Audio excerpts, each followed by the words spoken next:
Today on Scroll Broadcast, we have an exclusive report on the behind-the-scenes portion of ice surf at Colin Frisbee. And on another episode of Crossroads Connections, Lauren Parker interviews students in the MC on St. Patrick's Day trivia. Then we will have a coverage on a swim meet to prepare for the championship with Andy Ordonez.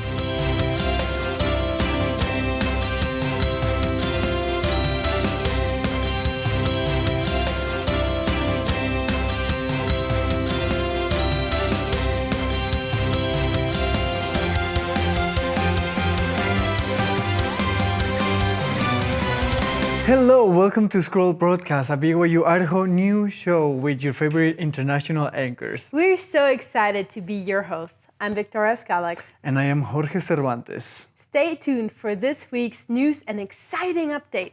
So, Victoria, have you ever wondered what your name means?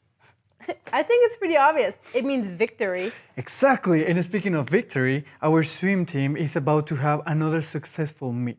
That's true.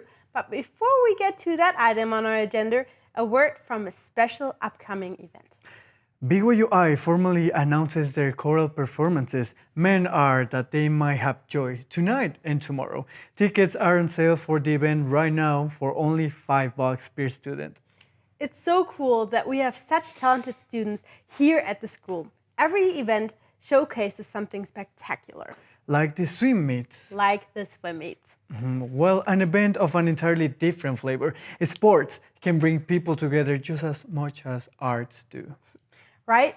Let's turn our attention to Andy Ordonez for all the hype centering around our swim team. Thanks, guys, from the studio. My name is Andy Ordonez. I'm out here at the BYU-Idaho competitive swim meet that's going on right behind me. It happens every Friday at 5 p.m. and at 7 p.m. The competitive swim meets are an awesome opportunity for swimmers in BYU-Idaho to come out here and compete with one another in races and various other events that happen. The swim meets have 4 teams, which consist of the Titans, the Hawks, the Spartans, and the Knights. So I'm here with Callista, who is the head coordinator for the competitive swim program. And so Callista, tell me a little bit about the competitive program.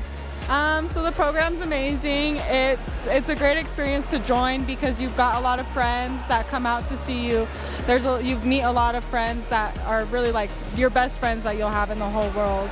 For example, my best friend actually came. I met her here on the swim team a couple years ago, and she was actually the maid of honor at my wedding last year. So that's just kind of something that you can have that experience of making these lifelong friends if you join the program.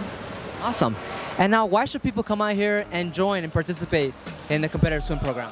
Because it makes it so much more fun if there are so many people there to cheer you on. It just makes things more exciting. Everybody gets kind of up and pumped about everything all the time. I'm sure you can hear there's a lot of people that are like shouting and screaming, and it just makes things more exciting. And what would you say to those people that are on the fence about coming and watching and to support? I would say just come and support because who knows, you might have a lot of fun. If you don't know what to do for a date, you could always come here. It's fun, it's free, and it's always a good time. Sweet. Well, thank you so much, Calista. Appreciate it. The competitive swim championships will happen Saturday, the 23rd at 9 a.m. And as you can hear right behind me, it is a blast to be here. Whether you're a swimmer or not, you should come out and support the swimmers. Come on out here and just watch them do their thing. Like I said, if you are looking for those opportunities to come and swim, go talk to the coordinator, Callista, and they can help you out to see how you can become a part of the program. I'm Andy Ordonez reporting at the BYU-Idaho Hard Pool. Back to you guys in the studio. Well, I'm nervous with the anticipation. Maybe, but that definitely won't be the case for our swimmers tomorrow. You're right. I'd be fired up too if I were competing. You like swimming? I love swimming. Sometimes I wish I would be a mermaid. I will be so fast. Oh, and I wish I can be a mermaid. We should go swimming sometime. We should. That could be fun. Next, we're talking about the Dangerous Love Workshop here on campus. Sounds dangerous. Not really. It's an interactive seminar on resolving conflicts. Wow, what a great chance to work on our relationships with those around us. Yeah. Well, what do we have next? Lauren Parker from the Crossroads. Speaking of, did you wear any green on March 17th? No, why? It's for the leprechauns. Oh, I forgot. Last week was St. Patrick's Day. Yep. And where else should we go than to Lauren to explore the holiday in the Crossroads? Nice segue. Thanks. I learned it from the best. Now to you, Lauren. Welcome to the Crossroads. It's Lauren Parker here with Crossroad Connections, and today's segment is all about St. Patrick's Day. We're going to be going around the Crossroads and asking people what they know about the holiday and how they celebrate it. Let's get into it. So, Casey, do you know who St. Patrick was? No, I don't. Ooh, definitely a little evil leprechaun that turned nice. For sure. For sure. Nope. He was an Irish saint. Oh crap. I'm gonna assume he was an old dude in like Ireland. I've kind of heard of him, but not really. Wasn't he? He was the guy that brought Christianity to Ireland, right? All I know is that he was an Irish saint and that he has a cathedral, and that's about it. David, who was St. Patrick? Can you tell us a little bit about that and where St. Patrick's Day, the holiday, originated from? Yeah, so St. Patrick was a slave that was actually shipped over to Ireland in the 5th century, and he brought Christianity to Ireland. Do you do anything fun to celebrate St. Patrick's Day? Wear green and maybe get some food to eat. Apart from that, not much. We do not do anything too special. At home, actually, yes. My mother gets those little gold coins and she puts them in a pot and like hides little pots around the house. So it's kind of like a little hunt for like where it is around the house. It's really super fun.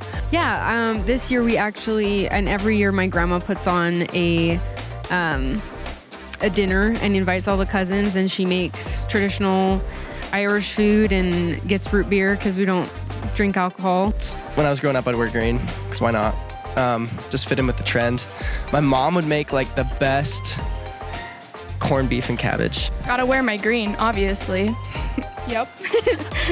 Actually, it's a weird one, but I read Mosiah 18 because I was baptized on St. Patrick's Day. That's so special. If you were not wearing green on St. Patrick's Day, do you think it's okay to get pinched? I think it would be fine. Yep. I think that sounds like good sport. I don't like getting pinched. I say about people you know, if a stranger comes up and pinches me, I won't lie, that kind of ticks me off just a little bit. I am a very open person, so I just tell people not to pinch me. No, I feel like that's a common tradition now. I feel like you should know by now. I think we should punch them, actually. I'm kidding. No, pinching is good. I think we should pinch them. Yeah, why not? Yeah, wear green, because if you don't, I'll pinch you. Harrison's coming for you guys. Thanks so much for spending this time with us. Back to you guys. Stay green, Lauren. I'm not sure that's right. Tomato. More like potato. Well, is Idaho known for anything other than its love for potatoes? Well, yeah. But it's like Elder Uchtdorf talking about airplane. It's iconic. Did you just make a general conference reference? Well, it's just around the corner. Oh, it's so crazy to think that it has been already 6 months since the last session. I know, right? But while conference is still a week away, we had a guest from our sister school, BYU Provo, speak to us this week devotional. Yeah, in charge of the family initiative at the Wesley Institute, Brother Jason Carroll's talk was inspiring. And on that note, Bia Meadows will take over for a devotional recap portion of the broadcast. To you, Bia. Hi, I'm Bia Matos with this week's Devo Recap. This week we had the pleasure of hearing Jason Carroll give a talk. Brother Carroll actually has a master's degree in marriage and family therapy, and he has worked for BYU for over 20 years. Seeing that it's his expertise, Brother Carroll talked about marriage and relationships. His main focus, however, was on temple marriages and how it's important for us to have a deep understanding about what a true temple marriage is. He told us about temple marriages and how they are a unique and divine type of marriage designed by God, and how it takes both effort and preparation from the spouses to make it work. He told us how it's important in a marriage to be equal with your spouse and to be walking side by side instead of one in front of the other. He also reminded us of the importance of quality time and how you should be going on dates with your spouse and growing your love that you have for one another. Because the closer you are to your spouse, the closer you are to Heavenly Father and vice versa. So if you've been needing some helpful tips and advice about relationships or marriage, I would really recommend listening to Brother Carol's talk this week. That's all I have for Devo Recap. My name is Bia Matos, and back to you guys in the studio. Thanks, Bia, for the detail on this week's uplifting message for devotional. Hey, just think, one more Devo Teal conference. That is so exciting! Oh, another exciting thing coming up is next week on Saturday, there will be a Passover celebration held. The Passover event sounds interesting. It does, I agree. It's cool that we can experience parts of the Savior's life and culture right here on campus. Yeah, and it's open to all students and faculty members. You can buy tickets for $2 per person. And I thought you didn't like advertising. Usually not, but I'll make an exception in this case. After all, it's a special experience we're advertising. I tease. But in all seriousness, we have some church and local news to get to with Cecily Walker. Welcome back to Church and Local News. I'm Cecily Walker, here to give you all the latest updates that are happening in the church and here in Rexburg. On Sunday, March 17th, the church hosted the sacred music evening, Many Faiths, One Family, inviting people from all different religions and cultures to participate. A few featured performances were from Deseret Wind, Salt Lake Chinese Dance Art, and the Salt Lake Children's Choir. In February, a devastating fire struck Vina del Mar, Chile, killing 130 citizens and destroying nearly 15,000 homes. The Church of Jesus Christ of Latter-day Saints has contributed to the affected families. They are as well coordinated with the government and other institutions to help provide volunteers and aids. BYU-Idaho is declared the third safest university in America, falling behind University of Idaho in second place and Purdue University in first. While safety cannot always be objective, says PR Newswire, academic influence ranks the schools using factors such as amount of on-campus safety resources, compliance with safety protocols, and past crime statistics to inform its choice. McRae Repair Auto Shop burned down on Friday the 15th. Luckily, no one was injured. The auto shop's walls are still standing strong, but the roof is completely gone. No neighbors to the shop were affected by the fire. Well, that's all the church and local news I have for you today. See you next time. Thanks, Cecily. It's crazy how much can change in just a few hours. I'm glad no one was hurt, though. I know, it must have been a terrifying experience.